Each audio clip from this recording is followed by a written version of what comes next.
Paano sinasagot ng Diyos ang mga panalangin?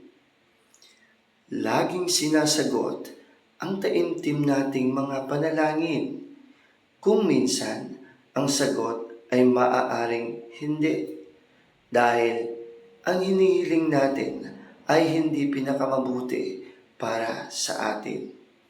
Kung minsan, ang sagot ay oo at mag-aalab at giginhawa ang ating pakiramdam tungkol sa dapat nating gawin.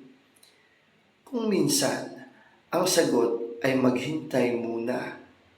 Ang ating mga panalangin ay laging sinasagot sa panahon at paraang batid ng Panginoon na lubos na makakatulong sa atin. Kung minsan, sinasagot ng Panginoon ang ating mga panalangin sa pamamagitan ng ibang tao.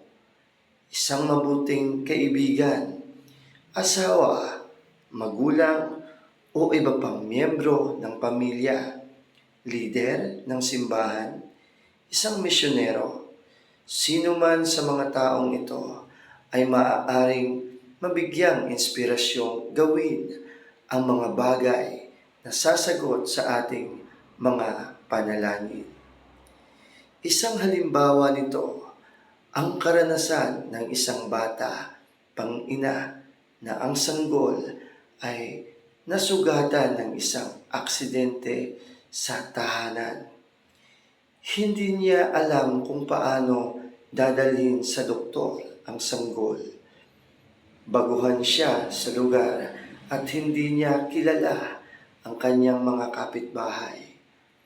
Nanalangin at humingi ng tulong ang bata pang ina.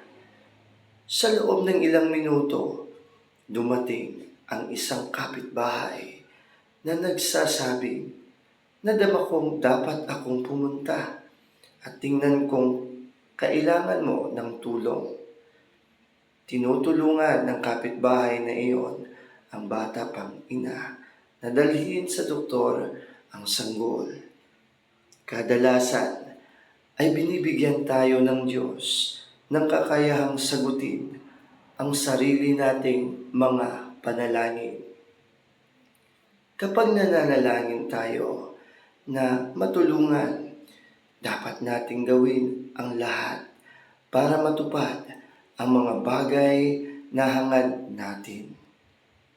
Kapag ipinamumuhay natin ang Ebanghelyo ni Hesukristo at manalangin tayo tuwing na, magagalak tayo at liligaya.